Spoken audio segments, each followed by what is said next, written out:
Υπήρχε παλιά ένας κώδικας. Οι οπαδοί μπορεί να είχαν κόντρα, το πολύ να έπαιζαν τίποτα μπουνιές, αλλά μέχρι εκεί. Γιατί δεν υπάρχει πια η πολυτέλεια της σύγκρουσης με γυμνά χέρια. Αυτό απαιτεί πολύ χρόνο. Πλέον είναι οργανωμένη στρατή.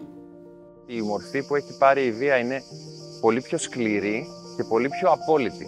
Πώς είναι δυνατόν μέσα σε 2 χρόνια να θρηνούμε 3 θύματα, 3 νέα παλικάρια, να έχουμε αρκετούς τραυματίες.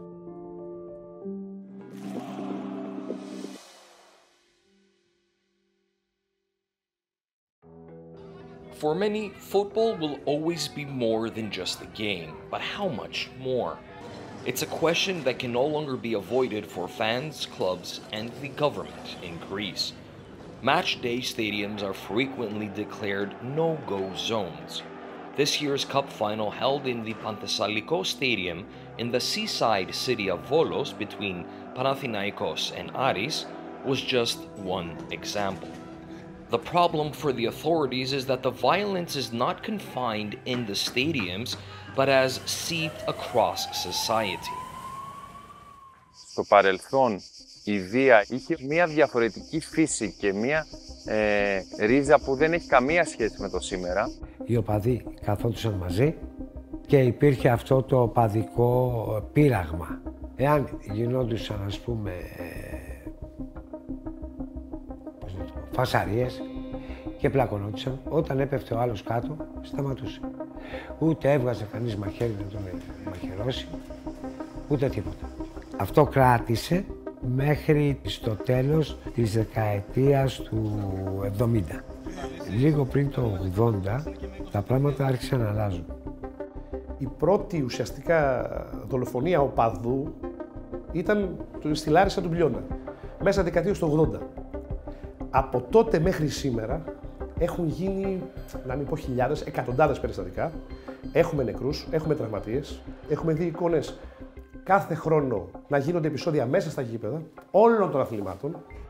The time was 12:20 a.m. on February 1st, 2022.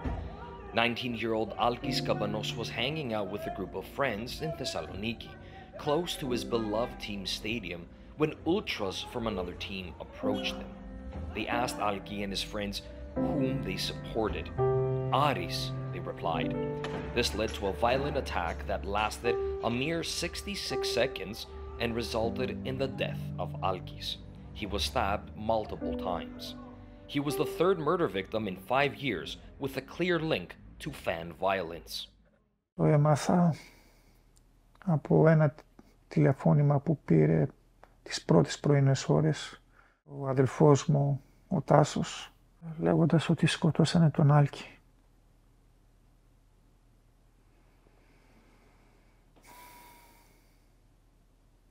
Ουσιαστικά ήταν η στιγμή που διπλώθηκα από τον πόνο, γιατί ένιωθα ήταν σαν να χάθηκε ο κόσμος από γύρω μου. Όλο το διάστημα που μετακινούμασταν από εδώ Βέρεια για να πάμε στο νοσοκομείο του Παπα-Νικολάου για να διαπιστώσουμε αν πράγματι είναι ο Άλκης μας, ήταν μια από τις πιο χειρότερες στιγμές της ζωής μου. Όλες οι αναμνήσεις ήταν όμορφες από τον Άλκη. Έβλεπες ότι προσπαθούσε να είναι καλός αθλητής, να είναι καλός άνθρωπος.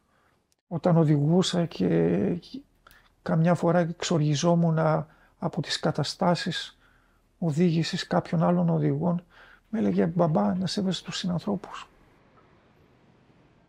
Πώς θα αισθανόσασταν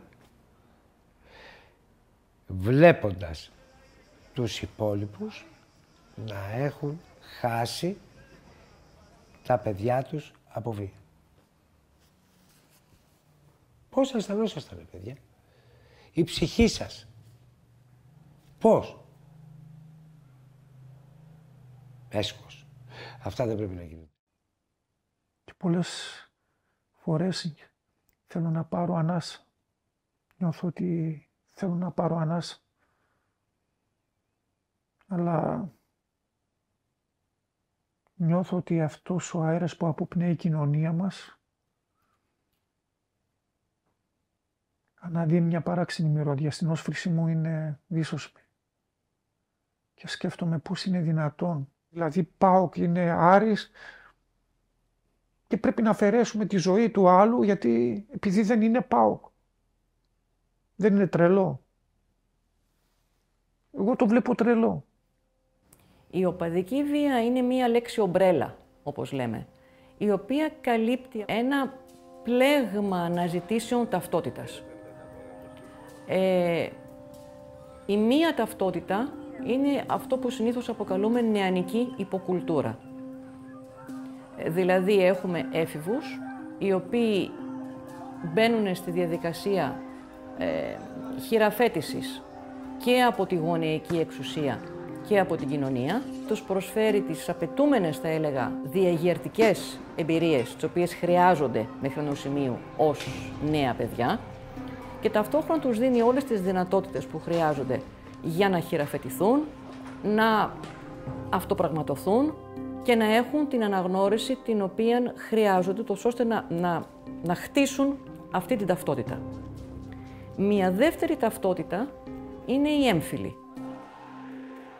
Τα γήπεδα είναι ένα πεδίο δράσης στο οποίο εκδηλώνεται η αρενοπότητα. Μια τρίτη ταυτότητα είναι η εδαφική. Η προάσπιση της κερκίδας ως χώρος άσυλο, θα έλεγα, απαραβίαστος από οποιονδήποτε άλλον εισβολέα. Athens, Panathinaikos, one of the country's most prominent clubs. For many, this club is a religion. Yannis Vastardis, also known as Doken to the fan community, is the leader of Gate 13, the oldest fan club in the country. At every game, he's in the heart of the ultra section. Those around him will follow his lead in chants and sometimes beyond. Even since he joined the fan club in the 70s, Panathinaikos has always been a way of life, even if that meant sacrificing his own. Εμένα, η ζωή μου κινδύνεψε. Αν ζω, είναι από θαύμα. Στη Θεσσαλονίκη με τον Ηρακλή, 5 η ώρα το πρωί ήμασταν 2 πούλμαν. Οι περισσότεροι κοιμόντουσαν στα πούλμαν και ήμασταν 2 άτομα έξω. Ήρθαν 40 άτομα, προσπαθήσαμε να αμυνθούμε με χέρια, οι οποίοι έβγαλαν μαχαίρια. Ο συγχωρημένος Ευαγγέλης μου λέει: Γιάννη, τρέχα προς τα πούλμαν. Τα πούλμαν άρχισαν να φεύγουν, βλέποντας τα επεισόδια και τρέχαμε προς τα πούλμαν. 2 άτομα. Προλαβαίνει ο Ευαγγέλης, μένει στο πούλμαν και δέχομαι πισόπλατη τη μαχαιριά. Δεν ασχολήθηκε κανένας με το ποιος ήταν, όλοι ξέραν ποιοι ήταν. Είχε βουήξει ο τόπος στη Θεσσαλονίκη. Η αστυνομία δεν ασχολήθηκε να κάνει σύλληψεις. Πήγα στο νοσοκομείο, ακτινογραφίες και φάνηκε ότι αν τρύπαγε το πνευμόνι θα ήμουνα that's all. And it's not only fans affected by the violence. Demosthenis Pakos, who served for almost 30 years, is now the president of the Athens Police Officers Union. He served in many divisions, including MAT, Greece's riot police unit. They are the ones first on the scene when clashes break out. Δεν με συγκλώνησε τίποτε άλλο. Από αυτά που έζησα, δεν με συγκλώνησε κάτι όπως αυτό που δεν έζησα, που δεν ήμουν παρόν. On December 7th, 2023, at around 10 p.m., during a volleyball match between rivals Olympiakos and Panathinaikos for the League Cup, approximately 150 individuals clashed with police forces, creating a chaotic and volatile situation. During the incident, a naval flare was thrown, seriously injuring police officer George Ligeridis in his left thigh, causing him to bleed to death. An incident far too familiar to Pakos. Δεν ήταν η πρώτη φορά που δεχτήκαμε ναυτικές φωτοβολίδες, ήταν η χιλιοστή, γίνεται πάρα πολλά χρόνια. Οπότε και εγώ και οι υπόλοιποι, τι αναλογιστήκαμε? Ότι θα μπορούσαμε να είμαστε στη θέση του και ότι ζούμε από τύχη. Πολλές φορές τα παίρναμε στην πλάκα γιατί είναι μια ρουτίνα, ιδιαίτερα όσο πολύ παλιώνεις, έχεις και μια μεγαλύτερη εμπειρία να αντιμετωπίσεις τα περιστατικά πιο χαλαρά, ας το πούμε έτσι. Μετά το συμβάν αυτό έκατσα και έκανα έναν απολογισμό πόσες φορές γλιτώσαμε από τύχη. Οπότε αυτό είναι το κομβικό για μένα, είναι το σημείο 0 της όλης πορείας μου. Και το δικό μας το συνάφι, να το πω έτσι, έχει ένα πολύ μεγάλο μερίδιο ευθύνης στο πώς έχει διαμορφωθεί η κατάσταση και στο πώς έχει διαμορφωθεί κυρίως το κλίμα. Γιατί το κλίμα είναι αυτό που ευνοεί πολλές φορές τέτοιου είδους φαινόμενα. Έχουμε τα φαινόμενα από τη δική μας πλευρά των οπαδών παύλα δημοσιογράφων που μιλούν σε πρώτο πρόσωπο όταν αναφέρονται στην ομάδα. Γιατί τόσο μίσος? Γιατί τόσο μίσος? Τι κρύβουν μέσα τους αυτά εδώ πέρα τα παιδιά? Αν και πιστεύω ότι και αυτά εδώ πέρα τα παιδιά είναι καθοδηγούμενα. Τα καθοδηγούν κάποια άτομα οι οποία βρήκανε στέγη μέσα στο ποδόσφαιρο, τα οποία νιώθω ότι είναι παραβατικά άτομα. Δεν βάλαμε φραγμό. And do you think it's possible that these football fans use the color of their own teams perhaps to other activities, some like criminal activities? Ξεκάθαρα. Παλιά ήταν ένα σύνδεσμο του Παναθηναϊκού, ας πούμε, του ζωγράφου. Ήταν Παναθηναϊκοί. Ήταν σίγουρα κάποιοι πιο παραβατικοί, αλλά δεν χρησιμοποιούσαν το χρώμα της ομάδας για να κάνουν άλλες δουλειές. Αυτή τη στιγμή γίνεται μόνο αυτό. Θα πείτε έχεις αποδείξεις, είναι ξεκάθαρο, ρωτήστε ποιο θέλετε. If the managers from the football clubs want, this can all end within days. Do you agree with that? Συμφωνώ απόλυτα. But how? Δεν θα θελήσουν. Δεν έχει νόημα. But you agree with that claim? Συμφωνώ απόλυτα, προσυπογράφω. Ναι. Μέσα σε λίγες ώρες. Ούτε καν μέρες. Αν το θέλουν οι ΠΑΕ, τελειώνει ούτε σε μία ώρα, τελειώνει σε 10 λεπτά. Και την ίδια ώρα, εφόσον επιτραπεί στην αστυνομία, σε άλλα 10 λεπτά τελειώνουν όλα. Και είναι όλα με λιγάλα. Then the question is why? Why is fan violence still a problem? How come people are still falling victim to it? Well, there has been criticism of insufficient or ineffective laws and regulations addressing fan violence and hooliganism. The laws already in place are inconsistent and referred to as just a slap on the wrist for the violent offenders, which in many cases are even protected by the club management, according to the police, leading to the sense of impunity among violent fans. In a move to try to prevent all this, the Greek government is installing enforcement cameras in all stadiums. A move that, according to criminal professor Anastasia Tsoukala, only allocates the problem elsewhere. Ιστορικά μιλώντας, η αύξηση των μέτρων ασφαλείας εντός των γηπέδων, το μόνο που κατάφερε ήταν να εκτοπίσει τη βία εκτός γηπέδων. Όταν και αυτό ήταν αποτελεσματικό, άρχισαν τα οργανωμένα ραντεβού θανάτου. Πριν από λίγο καιρό είδαμε την πολιτεία να δραστηριοποιείται, να κάνει επιδρομές σε συνδέσμους, να προσπαθεί να ελέγξει το φαινόμενο. Για μένα η καλύτερη λύση θα ήταν η αστυνομία να κάνει τους όποιους απαραίτητους ελέγχους στο κοινό και στο χώρο έξω από το γήπεδο, να φιλτράρει δηλαδή τον κόσμο που πηγαίνει στο γήπεδο, ίσως και να τσεκάρει το εισιτήριο. Κάμερες. Λέει η αστυνομία στους σωματικούς ελέγχους για τα εισιτήρια στις θύρες. Εγώ διαφωνώ με το σωματικό έλεγχο. Πρέπει να υπάρχουν κάμερες και να συλληφθείς εκ των υστέρων. Και όχι μέσα στο πλήθος. Στους σωματικούς ελέγχους τι ουσία έχει? Μπαίνει ένας, λέει, μέσα με full face. Να μην μπει. Έχει security, καλύτερη αστυνομία, συλλαμβάνεται. Γεια σας. Το μόνο κράτος που όντως εφάρμοσε την πιο πετυχημένη εκδοχή προληπτικής πολιτικής είναι το Βέλγιο.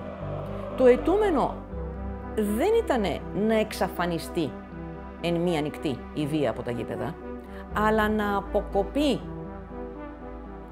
να κοπεί μάλλον ο ομφάλιος λόρος ως προς την επόμενη γενιά. Απομυθοποίησαν τη βία στα σχολεία. Κανένα ευρωπαϊκό κράτος σήμερα δεν ακολουθεί αυτό το δρόμο. Καμία κυβέρνηση δεν έχει πολιτικό όφελος υιοθετώντας μία πολιτική που θα αποφέρει ορατούς καρπούς ύστερα από 20 χρόνια.